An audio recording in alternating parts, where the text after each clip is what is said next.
Firstly, I will introduce my group. This is Catherine. This is Raman and Maria and Melly and Lisa. Next, I will give you a brief introduction of our company. We choose the Infosys as our case study company. And Infosys is a technology consulting company whose headquarters is set in India in 1981, and just by 7 persons and with only $250. It was the first Indian company listed in the USA NASDAQ, and nowadays its status in India is just equal to the IBM or Microsoft in the US technology area. And next I will invite the Raman give you more details. Okay. So, my partner had told there is an Indian company, end-to-end business solution for outsourcing to hire and consulting service. It has been global at 1981 with an investment of $205 US, and now it has revenues in one trimester of 7,075 billions. It was founded by 6 engineers and by, I never remember the name, Mr. Narayana Murthy or something like that. And they were working about 4 years in a very hard condition without win money. So that's how their tenacity. And one of them left the company just after a joint venture that was run and sold everything for nothing. And just after that, the company rise, like you can see, with 151,000 employees, being in the NASDAQ, and a global brand, customer strong values, and worldwide presence, 64 countries, and 45 research and development centers. So, we will hope something. Yeah, so next is my part. So how does Infosys do such astonishing achievements in 30 years? So from 6 people, 7 people company to 151 employees company, and now its revenue is like 7 billion USD. So let's take a look how they win the game. So for us, from our eyes, they have certain ownership advantages, and these innovation spirits are all the time in that company, which embodies in these following aspects. For example, they have this low cost advantage that they have very low wage Indian engineers working for them, but at the same time they want to maintain the high quality, so they have these offices next to their customers in the customers' countries to customize the standard products that Indian engineers has done, so that it fits the customers' requirements better. And then because they have this global delivery model, which means that it's boundaryless, they can just deliver their products to their customers or to their local offices overseas easily. So and they can respond to their customers real time. So all this is quite convenient and easy access to their customers to manage cooperation with them. So this is also one of their ownership advantages. And also they have very efficient knowledge management. So that means if there is one engineer asking a question from one office, then within 1 or 2 minutes they will get a reply from any possible offices globally. So this help them to share their group knowledge, or let's say company knowledge, very efficiently. And we cannot ignore that given this Indian hierarchy history, that how they manage to keep their people happy, to keep their Western customers happy. So they try to create this equal atmosphere both inside company and also outside. When they serve their customers, they are more like a Western way. So it makes internally and externally very easy to work with them. And they are a highly respected employer, which means they have quite strong recruitment situation in their domestic market, which can help them to maintain their strong growth and their low-cost strategy.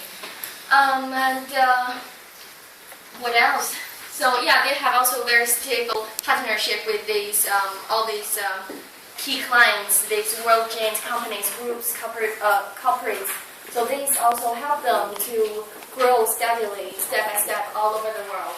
And then let's take a look at the location advantages, which means here that, of course, first of all, it comes to this low-cost and skilled labor force, and India every year they have very good education system to IT industry. So they have very strong reserve to workforce reserve to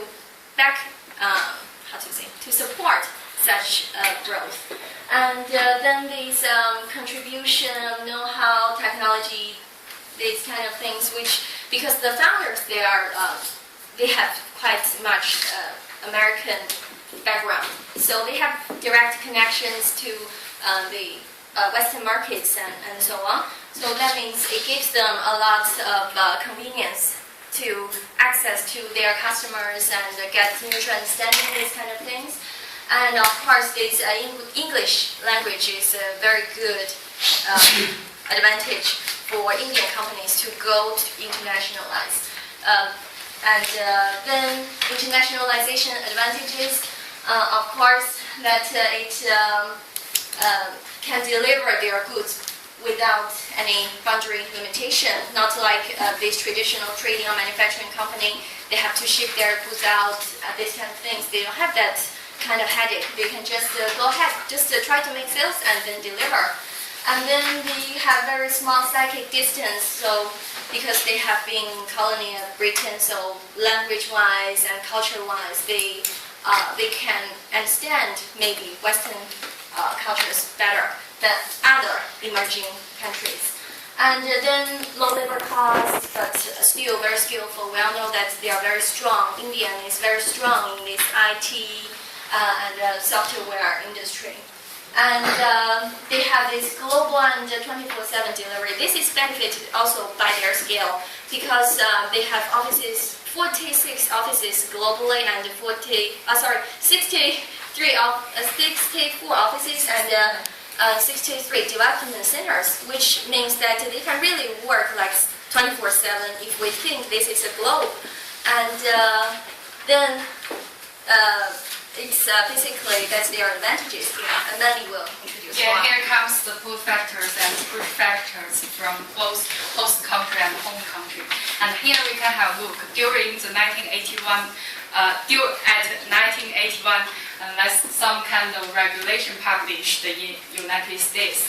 So they said first that hardware and software are independent. So this and also the explosion of the IT industry and with the development of internet technologies. So these factors makes Infosys possible to deliver their services to United States. And at the same time, from the push factors perspective, we can say that in the Indian, the institutional environment is not so good. The country is in a chaos all the time, like Sheldon said.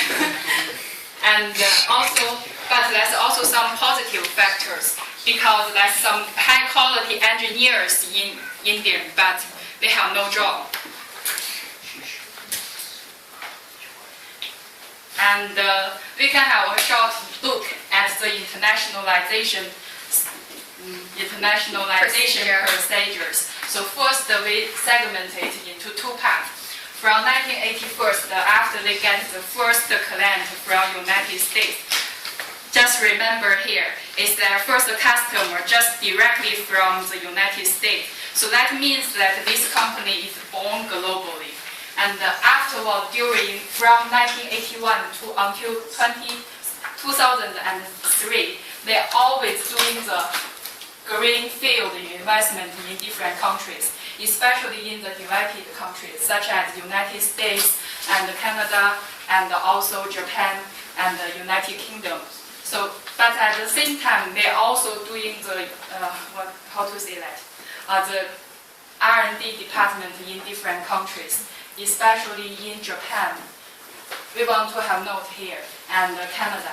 But from 2003 until now, they are doing some kind of R&D department in some emerging markets. That's also what we want to see ahead, to see here. And now let's look at the destination of foreign direct investment. So first, we think at the beginning, Infosys was doing the south to north FDI investment. And we were thinking that they are always following the customers. But from 2003 until now, they are mainly invested in the emerging market. That's what we want to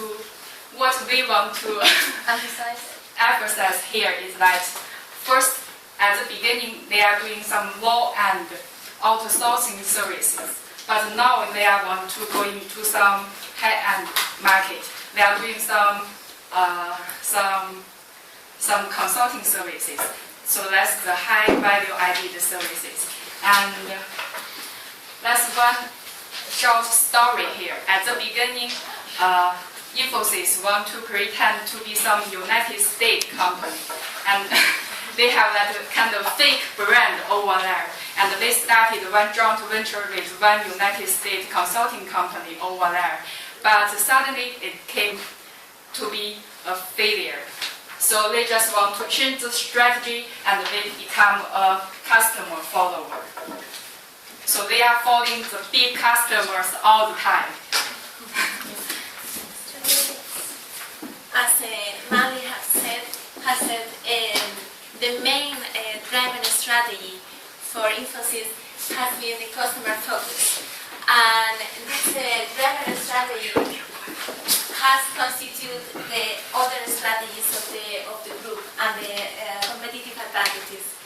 So, as a customer focus, Infosys was always following its large companies' customers, and we can say that the competitive strategy is based on a quality driving model rather than cost differentiation, although they have a very huge cost efficiency.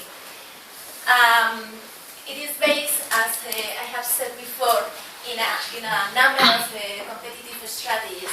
As, for example, they have like organic growth more than other IT Indian companies, as could be Wipro, that, for example, go abroad through mergers and acquisitions. Instead of that, as Malin has said, Infosys follows a greenfield strategy and build a global network and strategy, and build a global network and a geographical expansion based on its existing customers. As Kathleen has said before, also innovation is one of its ownership advantages, and it is the base of some of the competitive advantages and capabilities they have. For sure, the business effectiveness, as also Kathleen has mentioned before, the global the global delivery model means that they are able to produce in such in low-cost countries and to sell in the high-value, high margins, premium margins countries. So that it is on a strategy to serve better the customers. As they are serving such large, well-known companies, they have enhanced their global brand visibility, also with some important alliance with companies like Microsoft, for example. And also, they are very focused on higher standards of corporate governance. So values at the company are very important. And one of the main strategies they have is talent management. Okay. So just to reinforce two of the main important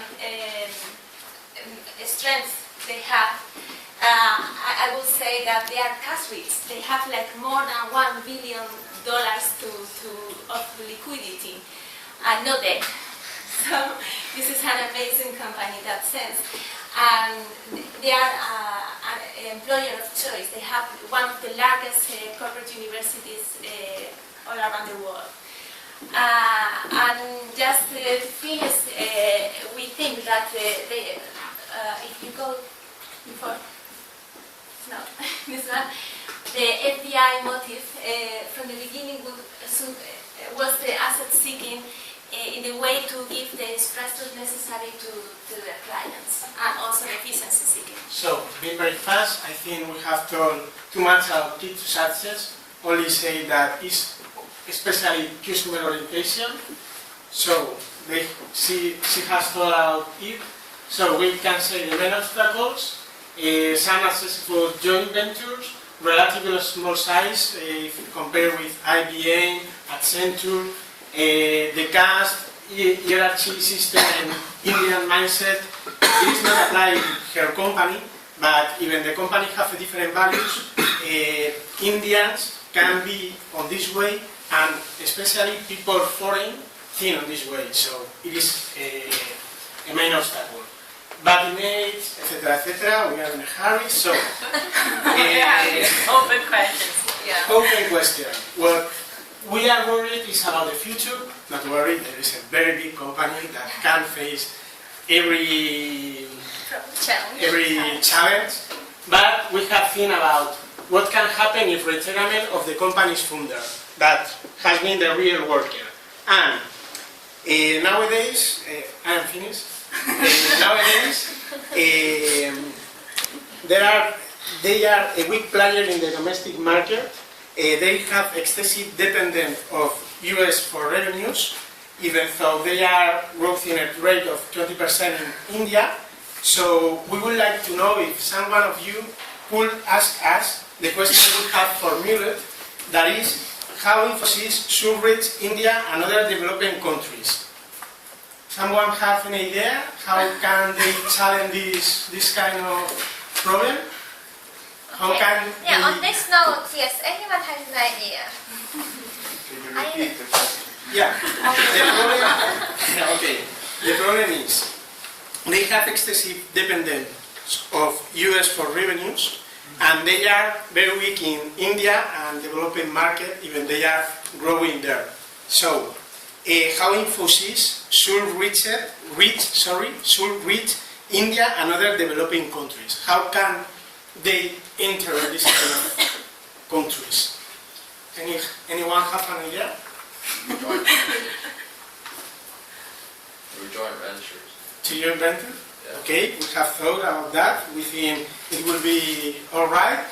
Anyone else? No, but well, they don't really offer products that much. I don't know, you could export it, but it's not product company really on. Why are they weak in India? Let's start from there. Excuse me? Why are they weak in India? Because they born global, and they have been following a strategy of following the market and following the customer. And during these years, all these years, this have been especially happened in United States and developed countries. Now it is happening the opposite, so they are starting to pass into the developing market, but they are still weak compared with his position outside. So they need to improve that in order to diversify and manage the risk. And world is changing, so they should change too. We have seen the things that you have said, and why not launch a venture capital initiative as doing Microsoft, for example. There is investment some money in small companies. On this way, they do marketing, they win brand, global brand, reputation, corporate social response, and they are minimizing or reducing the risk of a disruptive technology or service that can appear, because maybe they have invested on that, and if they are killed by that, they will have this other company. It's very interesting example if you say that they are strong internationally and weak in the domestic market, because that is contrary to what theory would say. But somehow I would think that it's easier But to it's be... actually LLL that would say somebody's would just go strong there and they get them. Yeah, in fact, we have called this a different way of internationalization for an IT Indian firm, because we think they have done the opposite of classical theories and step by step and this kind of thing. They instantaneously went to United States and go abroad, and then is now when they are trying to be strong in their own market.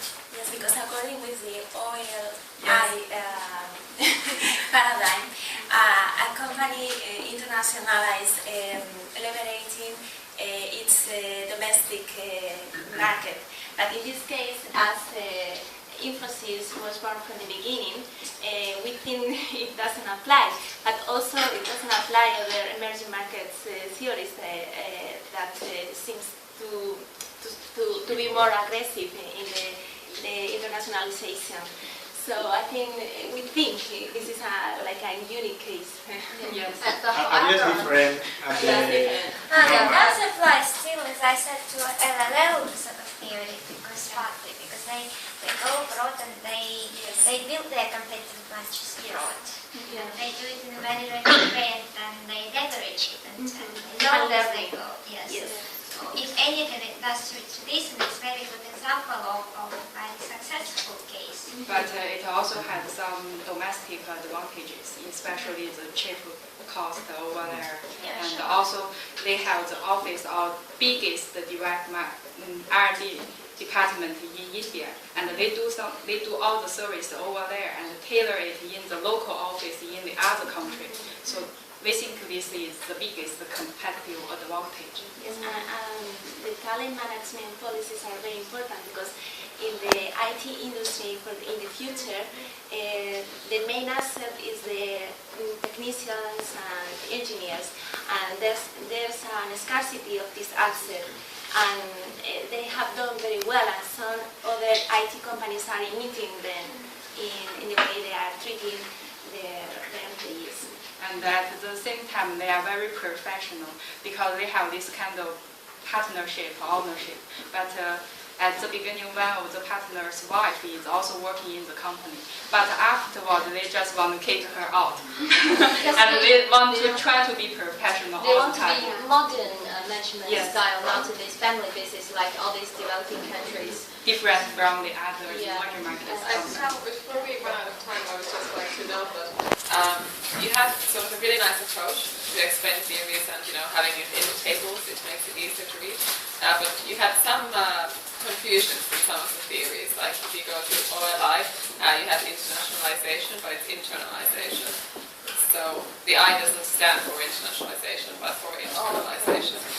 So be careful with usage of terms and theories. And also, when you said customer-follower strategy, in IB or strategy terminology, that means that they internationalize together with their Indian clients. So was that what they have been doing? We wanted to say that they go where the customer are. Yeah. They don't go abroad because they have a long strategy plan to go abroad. They go just because there are customers there, they are the kind of customer they want, so they are going there to cut that and to give the best. Yeah. Okay. Well, then that would be sort of confusing. So if some person knew that term, they would think that you actually mean a different thing. How we should call that? Well, it's market seeking. Market seeking. Also Yeah. market, I guess. Yeah. So we will say that. Yeah, at the beginning we thought it was a little bit different because for us, from our eyes, market seeking means you go to that market and then you start to find customers. But they are different because they first of all find customers and then they go to that country. So yeah, so then we think it could be different. However, just when they want to now do high-end staffs, consulting, they don't have this kind of advantage. They are not strong in that, so they focus on domestic market, so they can build up their ownership advantage, and then they will compete outside. So it's funny. It's somehow interesting to see their strategy. At the beginning, it's not really that classic, and then now it just moves back. That's right. Okay, so I understand what you're saying and what you want to explain, but often if you talk to people in international business, customers sort of following strategies mean that you go with your domestic clients to international markets. Okay. So markets. Yeah. Well, or think of something else, but if you use We will have to invent one word from that. Yeah. Well, it was a good attempt to classify your case alongside many different dimensions and try to put it in different sort of ways of analyzing. I think your presentation actually is a good example of trying to make a very good analysis and sort of with different sort of slices. This is really good. And then you had a real sort of consultant approach. Success, cash, good. Oh. Actually, we are doing the consulting Yeah, I job. think you can go down to the job market and say, even though it sounds some money and we say they just go